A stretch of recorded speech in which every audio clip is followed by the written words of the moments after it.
time for the Gettin Outdoors podcast, Town Country United Bank Lake Millis Ferry Weekend Hunting and Fishing Report. A weekly update on water conditions, ramp events, generating schedule, what's biting, and seasonal hunting information with outdoor reporters Joe Allen Dunn, Kevin Sims, and Shane Jones.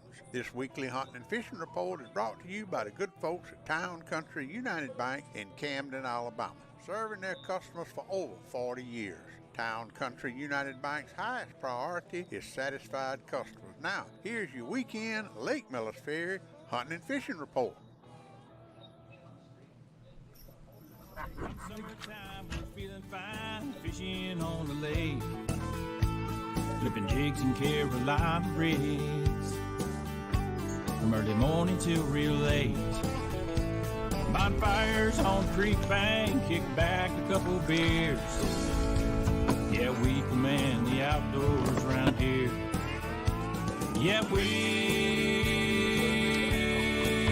command the outdoors. Yeah, we command the outdoors. Next year's does until you know winter's on the way. Brushing blinds and deer stands.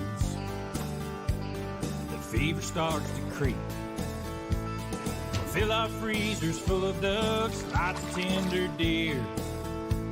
Yeah, we command the outdoors around here. Yeah, we command the outdoors.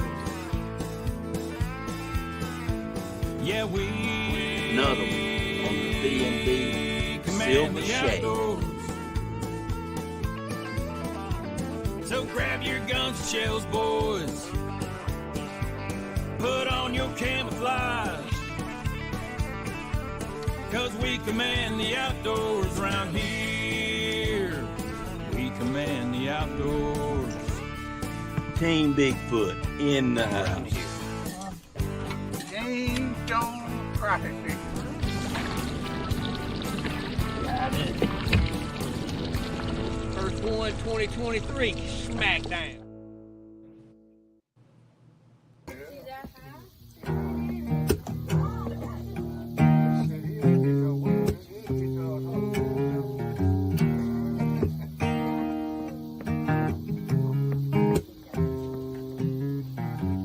Getting outdoors, Big Daddy Lord, talking about everything he knows, from the riverbanks to the holler.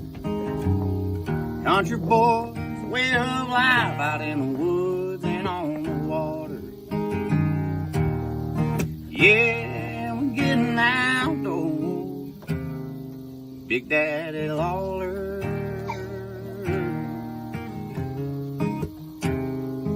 Big Daddy Lawler.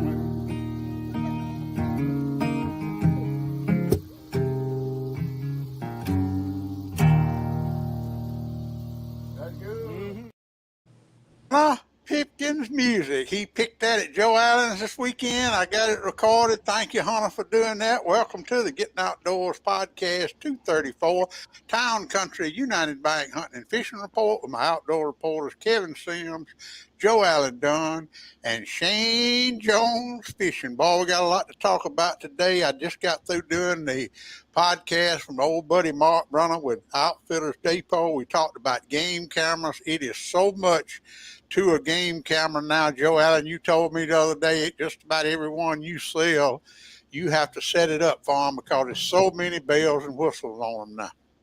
It is, and people, that's the first thing they ask is, why is this one more than this one? And I got to go through all that, what features they have on them, and it's some of them depends on megapixels, if it has a video viewer inside. Trigger speed, all that stuff comes into play. Yes. And you just gotta, that's what we talked about on today's podcast. So it's a lot of information, and it is intimidating to a lot of people. It really is. But once you get it dialed in now, those cameras are something else. Shane, congratulations to you. You have got your Crappie Cast podcast on the Apple Podcast the Spotify, and I'm pretty sure I don't have access to one of those Android phones, but I'm sure it's on it too. Yeah, I'm trying to slowly figure it out. I'm gonna put the link on my Facebook page. It kind of they said we had to wait 72 hours, and I applied last night, and it was on there first thing this morning. So yeah, good Lord.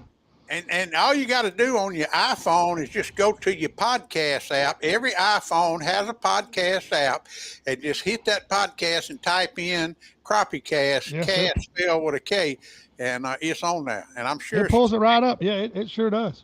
I'm Well, sure.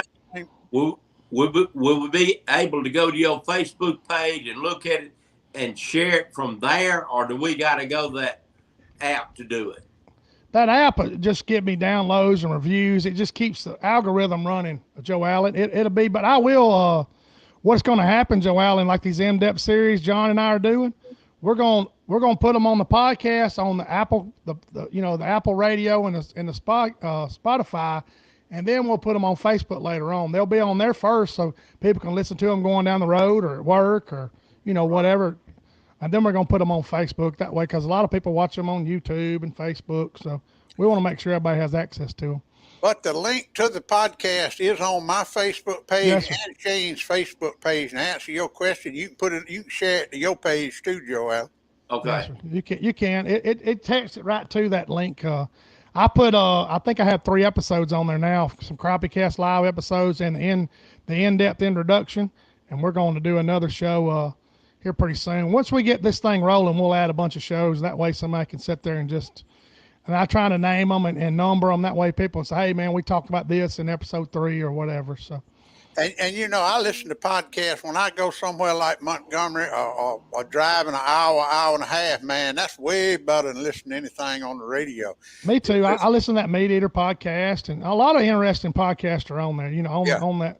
So it's growing, and like I said, I'm thankful, and I'm slowly figuring it out. So yeah, well, congratulations, because that is not an easy thing to do. As a matter of fact, I had to post 3 of my podcasts before they would even think about putting it up. So once you get one published like that, buddy, you on your way, to get a lot of listeners, a heap of listeners that maybe had never heard you before, because that goes all over the world.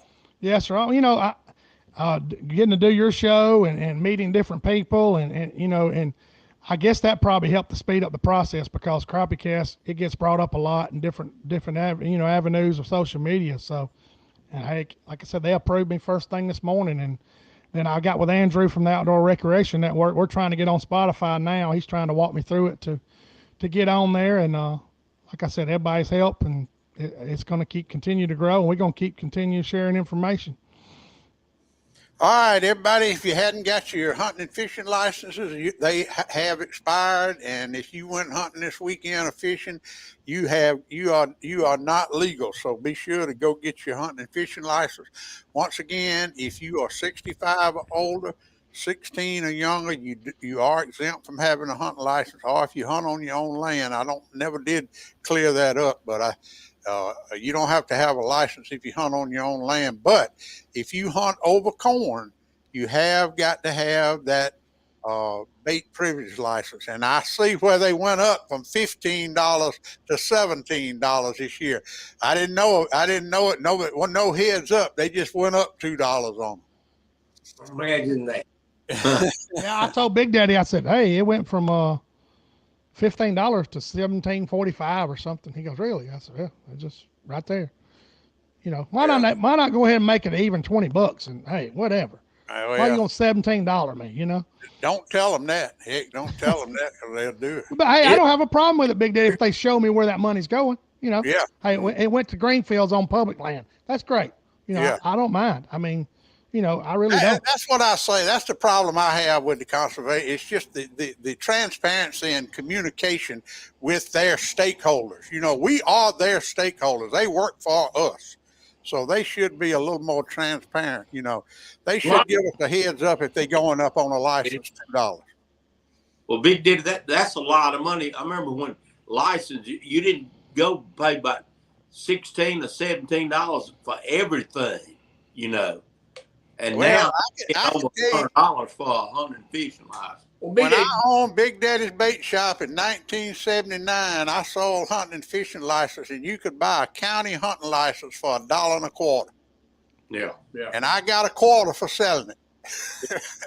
Big Daddy, didn't we research it and then like the excise tax that comes off of the hunting and fishing license? That's right. Well, now don't come off the hunting and fishing license. What it comes off of is every gun Joe Allen sells, every reel, Okay. every hunting club, everything he sells, he has to pay that federal excise tax. Yeah. That Jamie, excise tax goes into a pool in Washington D.C. and they match 2-to-1 your hunting license sales. And so the more hunting license you sell in Alabama, the more money you get from that excise tax. Yeah. So if we make $500,000 on hunting and fishing license, well then the government gives them $2 million, right? $1.5 million. $1 million. It's 2-to-1. I think it's a 2-to-1 match. Yeah. They getting a heap of money. Yeah, we ought to have some really nice boat ramps. Well, Well, you know, what's crazy is like Texas, you know, they're, Fisheries department, they got money can pay for. I mean, we've already determined that. I wish they would use the money as wisely as the Alabama tourism people use it, because they darn sure they use it very wisely. Yeah. All right, we got Rumble on the River this weekend in Demopolis, Alabama. It was scheduled for July, but they postponed it to this weekend. It'll be Saturday and Sunday at the Demopolis City Landing. And boy, there's some folks get into that boat racing, don't they, Kevin? Oh yeah. Oh yeah. I'm glad you told me. I got a trip there Sunday. I'm gonna have to put in somewhere else because that'd be at City Landing. Yeah. Yeah, I'll text him right now. Yeah. That's a All young right. game. I used to go, but I was younger. It's a rich man's game too, because everything's so high. Boats racing is expensive now. What does it cost to rig out one of them race boats, Kevin? You gonna win? You gonna have $25,000 in your engine? And just in the motor. Oh yeah. No, depending on what class. Now you get in those mediocre, like where Bruce and them used to run at. You know, that was a pro comp. And you have like different weights in the pro comp. But now Bruce and them were running $35,000 engine, where everybody else was running $20,000. Wow. You lose for 10 years. All right, let's get a Dove recap right quick. Shane, me and you, we shot a few. I mean, we had enough. We could have cooked some for supper, but we didn't burn the woods up. What about Kevin? Did you hear any Dove report? Not really. You know, like I saw people buying shells and stuff and going, and I saw a few pictures on Facebook, people cooking a few, you know, but I didn't hear of anybody burn them down. But now, prior to the weekend, I had a lot of people say they were loaded. But now we had that little bit of cool front, that little bit of temperature change. And I think it boogered them up a little bit. Well, I can tell you this: I got a bunch of pictures and reports, and some. I mean, sure enough, Dove shoots like Rick Pipkins he tore them up. Joe Allen, he had a heck of a hunt. Everybody I talked to did extremely well. There was several good hunts in Clark County, and we know of several over there in Wilcox too. So I think we had a better opening day this year than actually we did last year. Yeah, ain't no doubt about it, because it wasn't so hot. It wasn't near as hot as it was. That overcast helped everybody out, and made the birds fly better.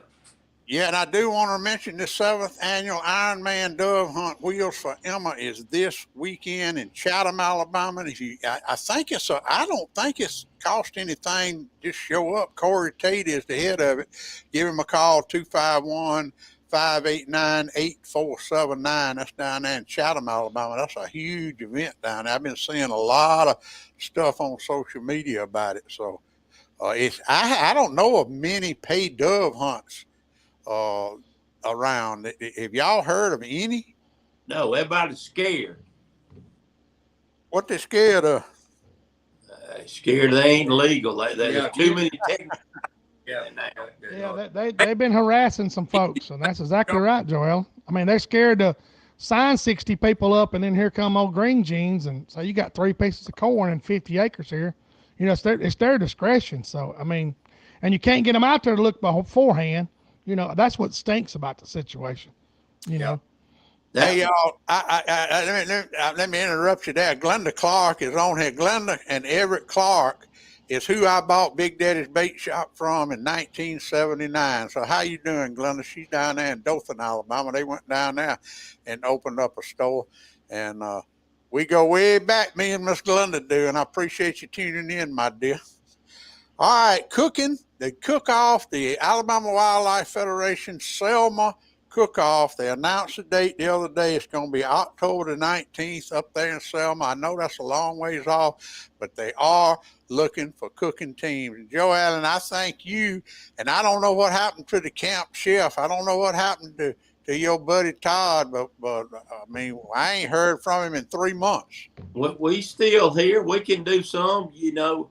We were trying to hire an editor to edit our stuff for us and get it, and we'll get it out there. But we gotta.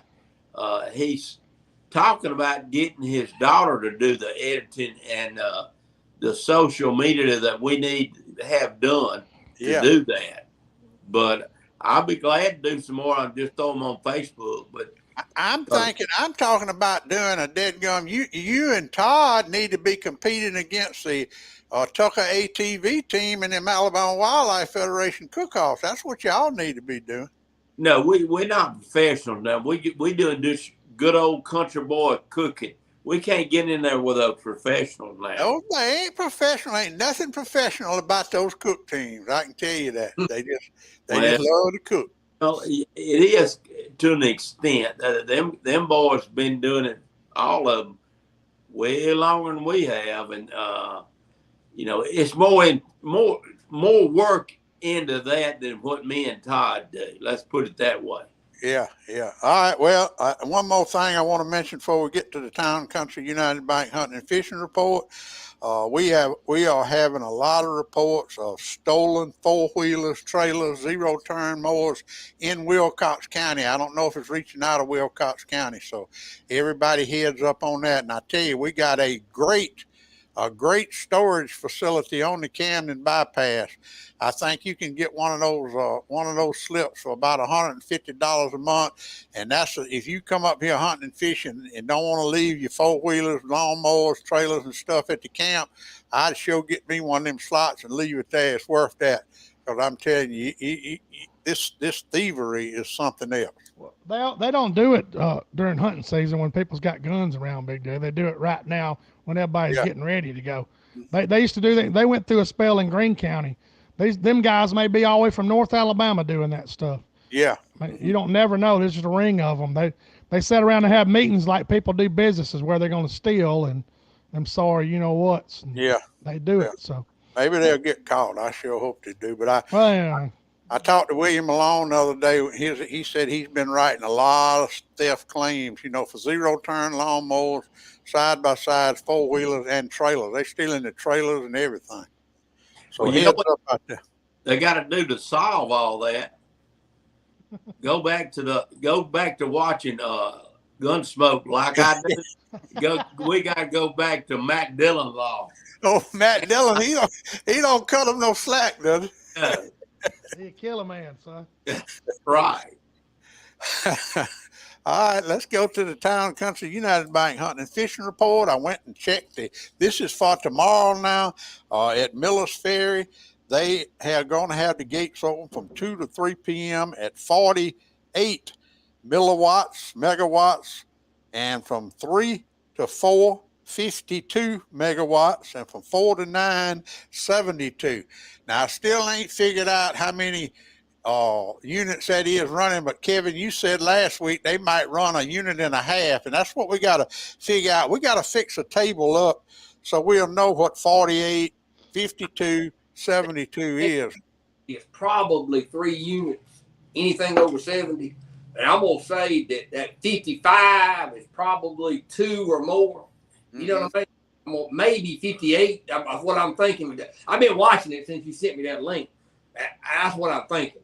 But well, listen to this. At Jones Bluff tomorrow from 2 to 7, it's 82 MW. So you know that's 3. They got 4 units. They got 4 generators. Right. I forgot about that. And then from 7 to 8 is 15. Yeah. Cut back. And so they can be down to 1 and have it, though, not having full fall on the water, have it throttle back. Yeah. All right, Shane, river temperatures, I got 84 to 86. Is it any higher than that? No, sir. That's about right. It's probably 82 in the mornings, 84, and I'm sure if it gets up in the 90s, it's about 86. So. What about in the sloughs? 86 to 90 is what I got. I didn't see any 90s, but I didn't get that shallow now this past weekend. So, but it stayed cloudy all weekend, so the water temperature stayed kind of down. So. All right, we'll start off with catfish, and we got old Michael Hilliard on here. He said he's thinking about going to hit the water in the morning. I saw a lot of big fish pictures Michelle and Jimmy Pritchett put up this week. I don't know where they were fishing, but they had some good ones. And old Big Bama Bryant, now he is. I took him 2 reels from Dunn Sports, and he was stringing them up, putting them on them new big catfish rods Sunday morning. And Joe Allen, what kind of reels are them? Boy, them reels, he's getting the top of the line now. That's those by Shimano, those 600 Talicas. And, I told Big Bama didn't even know. I said, now those reels you getting, they don't have a warranty, but they pretty much, if they get messed up, you can send them back to Shimano, and for $30, they'll go through that reel, clean it up, change all the bearings and everything for $30. Anytime you need, send it back. That's They'll kind of like you a lifetime. That's kind of like Costa sunglasses. Once you buy a pair, if something happens to them, you can send them back. They'll replace them for $10 or $15. Yeah, that is a top of the line catfishing reel. I know a lot of people buying those ambassadors, those 7,000s, and those catfish specials and all that, but they ain't near the reel that Shimano is. All right, they're coming catfishing on Miller's Fair this weekend, Joe Allen. You have to go to that website now. I'm telling everybody, don't even call that phone no more, because you can't tell really what they're doing. That website's the way to go. And what can we do? Old Big Bama Bryant went Sunday night. It was Monday. He went Labor Day, and he caught a good mess of catfish. Well, you watch that thing and do the long lines. And I got started to walk out in the front yard and holler at this couple that was throwing out jugs. I said, y'all in the right place, but you ain't going to catch nothing on that. They was throwing out jugs with about 3 foot of line in 50 and 60 foot of water. I said, we've preached about the long lines this time of year, and it's going to be that way from now till October, November, till we start having our high waters. You need them lines. You got to have at least 30 to 35 foot. They got to be pulling water. It don't matter if it's in the day or night. Whenever they pull in the water, put them out and have those big hickory shad on there, and you going to catch fish, good fish. And I was mad this weekend because I didn't get out there. I was on the injured reserve list because of my fall. And I wanted some out there so bad Friday night and through Saturday when it had a little bit of thunderstorm through the night and all that. I said, those big cats are going to come up and feed tonight. And I didn't have a jug out there. Hey, Daryl Etheridge, I will put that website on my Facebook page when we get through with this show. And you need to save it on your computer and your phone. But as soon as we get through, I'll put it up.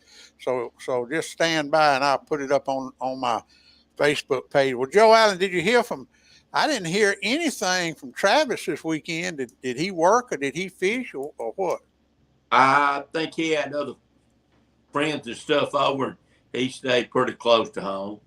Okay. All right. Well, catfishing, it's the same old. We're still in the summer pattern in catfishing until that water starts cooling down. We're going to be that way. It's going to be that way. I mean, over November, still going to be that way if we don't have any high water. the big jugs, long lines is going to do the best. All right, bass fishing. Maddie's got her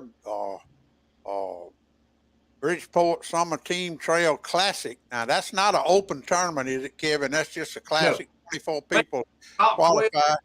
And everybody that fished all week. Right, and that's in October. I can't remember the date.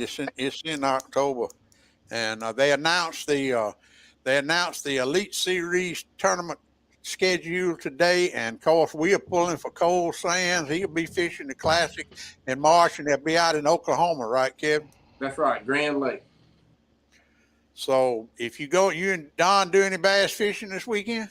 No, we went Friday was a week ago, and it was like a pond out there, but we managed to get half a gallon of fillets. We had a pretty good mess, but did not fish last weekend. But I would say the conditions are pretty much the same. Your ledges, your cuts, your deep banks, your bait. Whenever they got water moving, where you see them bait at, in the morning time, you need to kind of, the day we caught them in the dirt, and it was early in the morning, and there was a small willow fly hatch, and I think the fish that we were catching, they were brim eaters, because they was in there where those under those shady trees where them brim were popping at, and we'd catch one or two every time we come to a tree like that. I think those fish were brim eaters instead of shad eaters. Well, when you say fishing in the dirt, Kevin, elaborate a little bit on that. Well, we was going down a bank, in a slough, and fishing the Kissimmee grass, bank grass, whatever you want to call it, and it was I'm gonna say normal pool, wasn't high, wasn't low, and I'm gonna say my bait's landing in 4 inches of water, and I'd fish it out to 12, 15, 20 before I get the bite at the edge of the grass or as it come out of the grass. And I'm talking 20 inches deep. They weren't big ones. But we got a lot of bites. For 2.5 hours, I think we had 11 of them that was big enough to keep, and some smaller fish, and then on top water, had a bunch of blow ups that we didn't catch. But as soon as that sun started coming over, that shade started tucking back under them trees, the bite slowed down, and I was watching Scott Mitchell while I was fishing over there. He was over there pre-fishing for that tournament, All right. Well, bass, I don't know of any tournaments this weekend, but, the weather's perfect to go bass fishing. All right, let's go crappie fishing. Old Shane Jones he was at Miller's Ferry Saturday. You was here Saturday, and then you went down there with John on Sunday, and he's back at Miller's Ferry. I went Saturday and Sunday Miller's Ferry, then I went down there with John Monday. Oh, Monday, okay. And I didn't have time to put that picture up, but Ryan wanted to know if we saw that 16-inch pig that Mark Boland caught today on a Team Fishmaster crappie jig. I got it up on a Facebook page, Ryan, but that was a nice fish. What, a 16-inch crappie weigh about 2 pounds, right, Shane? Should do it. It depends on the thickness of them. They're not too fat this time of year. So. All right, talk about Miller's Ferry and what you need to do if you're coming crappie fishing here. And I think you're going to Demopolis this weekend. You talking about you had a trip. That's right. I'm going to fish Miller's Ferry Saturday, my buddy Shane Welch, and then I got a trip Sunday with a fella out of Demopolis. I hadn't been up to Demopolis in a month or so. This weekend, man, when I was coming down there Friday, it was storming. It was cloudy, spitting rain all weekend, and people don't realize for crappie fishing, that's not great weather, because those fish can get off the cover, they can spread out, they can get over there, they're moving. The sun puts them in a certain area, and people don't realize that. And the pressure, there's several factors. You don't want but one factor when you're fishing. You want the sun. That's what you want. You want the sun out where they'll go position on timber, brush piles. But when you have no sun and pressure, the pressure's messed, as far as really bad for fishing. Those fish aren't going to set up where you're going to find a lot of them. Like, I didn't see a lot of fish Saturday, and we had a trip, and those fellas were camping, and I think I had 4 fish when I went by Joe Allen's place, and luckily the place Joe Allen kind of showed me a little bit. I went in there, and we ended up catching 15, 16 good fish, but we had to work for them, and that we ended up catching, 15, 16 fish, like I said. But when the sun popped out, we went to some brush piles, and my son, we caught 6 or 7 fish real quick as soon as the sun. Then when the sun went back, they quit biting. So that pressure's in the sun and all's got a lot to do with it. Hopefully the sun will be out this weekend, and you'll get to see a lot of fish. And I seen Mike Leckins eating breakfast Saturday morning. It was tough, man. But I remember last year me and Big Daddy was talking about the second weekend and the third weekend. It really took off in September. So. Well, it's time for that water to start cooling off. And I remember last year, me and you going up into them stumps, man, and how you was limiting out for 10 o'clock. Yeah, it was the second. It started about right now. I mean, to be honest with you, the second weekend, because Rick was inviting me dove hunting. I was staying at Joe Allen's place, and I couldn't leave them fish alone. They were biting, good. But the weather's got a lot to do, and it dictates what you do. But if you're going fishing in Miller's Ferry, you got to be mobile. You gotta kind of hunt around for fishing. You may get lucky and get up on a pattern right off the bat, but you got to stay mobile, guys. You may be brush piles, it may be stumps, it may be a river ledge, it may be some main river stuff. You got to be able to move and find those fish, and that will help you catch a lot of fish. You may get on one pattern and catch your limit. I mean, but you do have to move. But you ain't gonna anchor down in one spot and catch them. No, sir. You're not gonna do it. Unless the lake John and I fished Monday, it doesn't have a lot of bait in it. It has a big population of eater-sized fish, and we smoked them. I mean, we caught 100 fish in 3 hours. I mean, but that's just the way that lake sets up. A river system sets up a little bit different. And like I said, you just got to be, you got to be mobile. When those fish move, that river, it'll just humble you. That's the way it's gonna be. Kevin, I know bass fishing's the same way. You're gonna get on them on a point today, and then the pressure, something changes. We don't have any rain in the forecast, guys, for a while, so you be expecting that water to starting to get a little lower and lower every weekend. And clearer. And clearing up. And clear, exactly. That means you got to stay off those crappie and cast at, and cast at them from a little bit further distance. Get on the water, and if you have a live scope, just perfect your craft. Get better at casting a little bit longer distance, or your boat approach. It's not wasted trips, just because you don't limit out. I mean, just go out there and, if you catch 15 fish, heck, that's a successful, trip to me.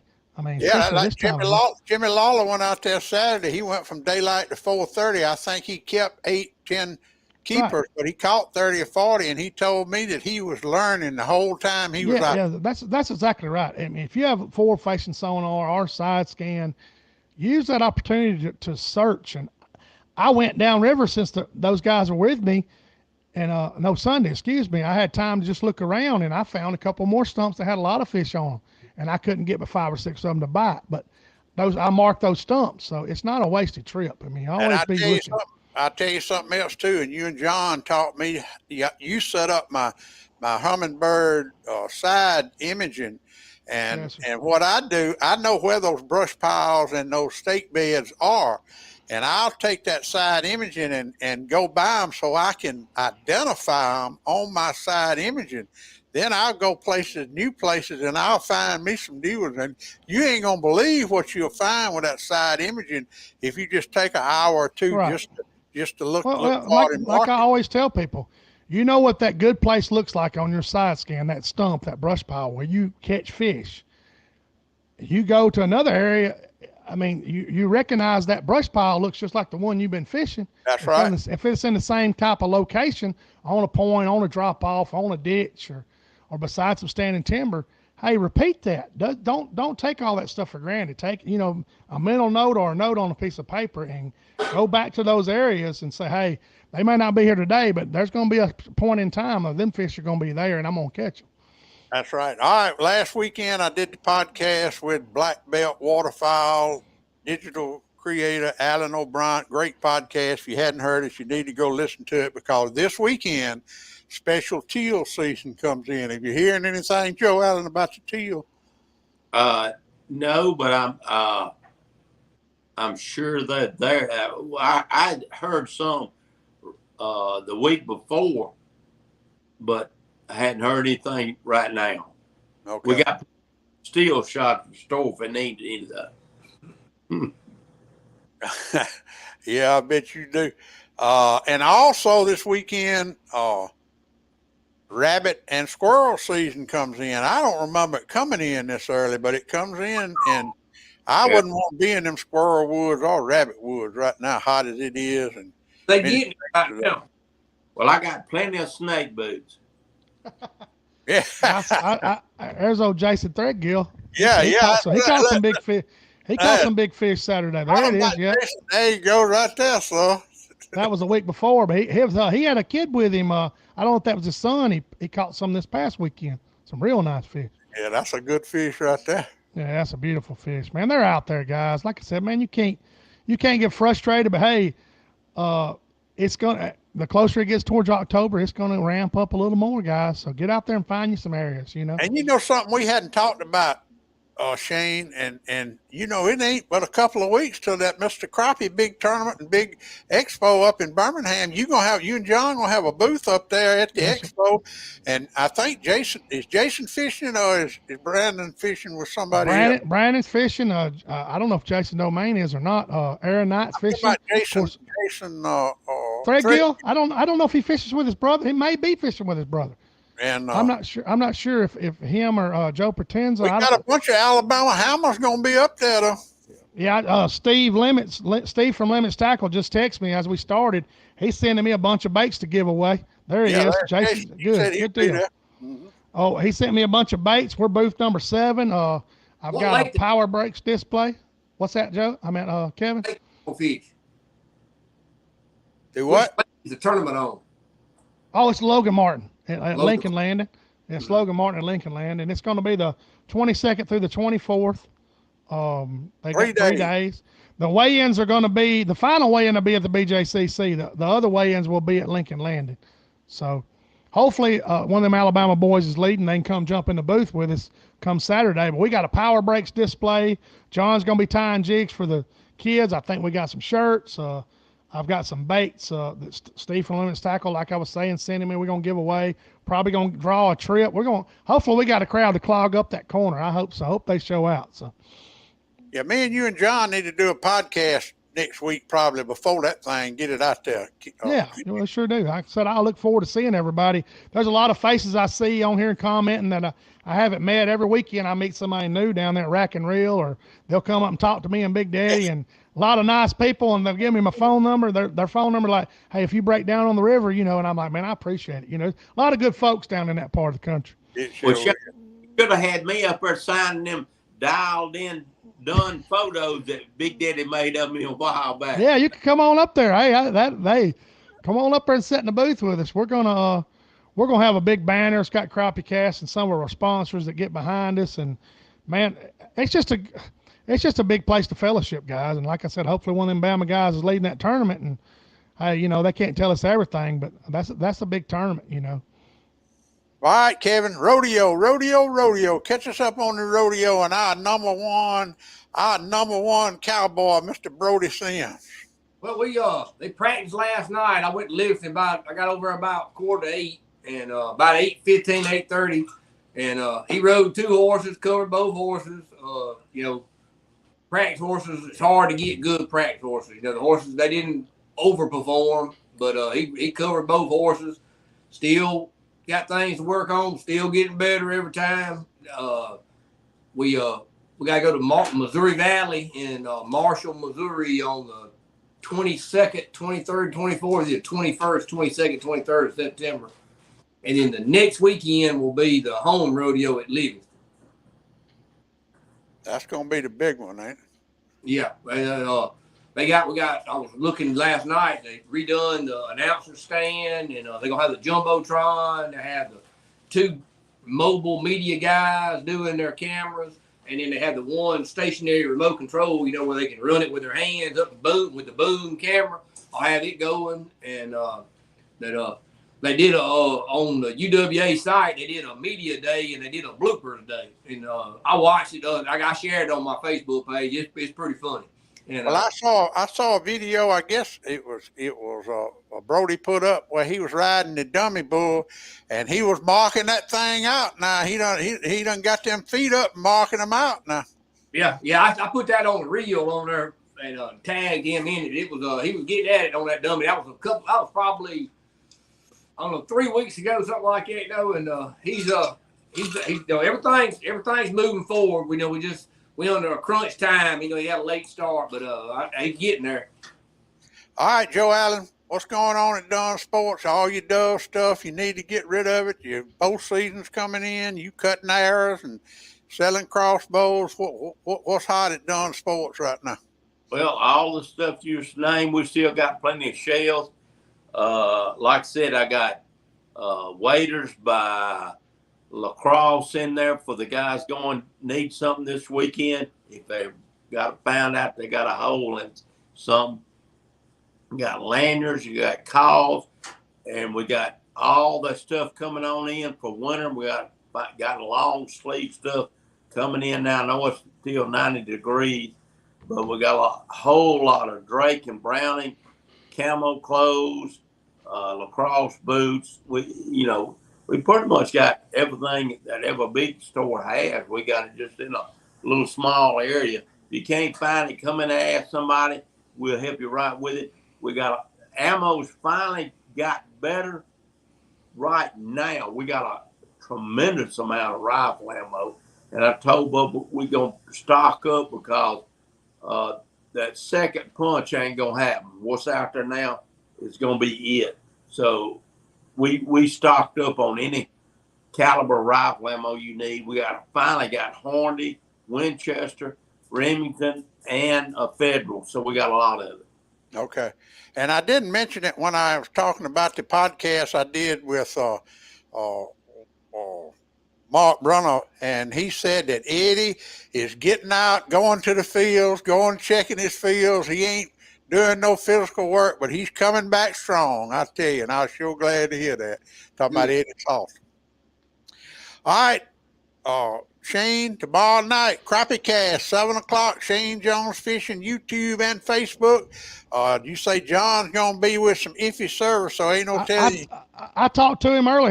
He's staying at Ray Morris's place, that Airbnb that Ray has. He said he's got full force internet. So I was like, okay. Good. So he's going to be sitting there, and tomorrow night we're going to take questions like we always do and get into it and get ready for this fall transition stuff. I mean, the temperature next week's going to get in the 80s. I think next Friday it's going to be 62 degrees up here. So it's starting to notch down a little bit.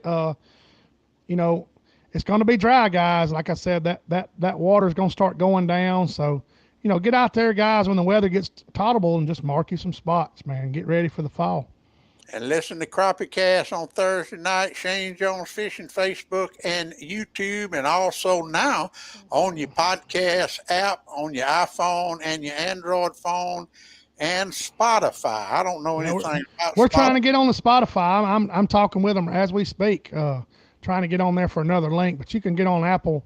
Hopefully you'll be able to get on there and pull those things up, but I put several of the lives on there and one intro to the in-depth series where the in-depth series, guys, we're going to get down to the nitty-gritty. We're going to go all the way down to using Onyx and using Navionics and looking for holes and ledges. We're going to really get into it where you're going to gain a lot of knowledge and stuff that we've learned from Eric Cagle and the Brandon Threadgills, and sit around talking and you kind of absorb that. We're going to put it on that podcast where you'll be able to, start putting together a puzzle sitting on the couch at home and then going out there and catching some fish. So, Crappie Cast, Thursday night, 7 o'clock. All right, guys, good show, great show. We didn't think we were going to be able to do it. Verizon and AT&T been out all day in Wilcox, Clark, and Marengo County, but we got it in. And thank y'all once again for all y'all's knowledge that you bring every Wednesday night on the Town Country United Bank Hunting and Fishing Report. See y'all next week. Pap taught me every critter's track and how to set a hair trigger on a trap. He taught me to shoot, scale, and skin and make a snare with a leather strap. He taught me to be a part of the woods and all his woodsy tricks.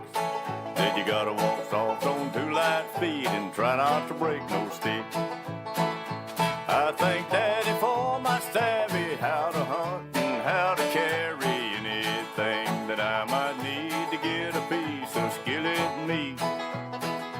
How to walk and how to hide, how to crawl and how to slide. How to sneak, stalk, and climb and do it all on 2 light feet.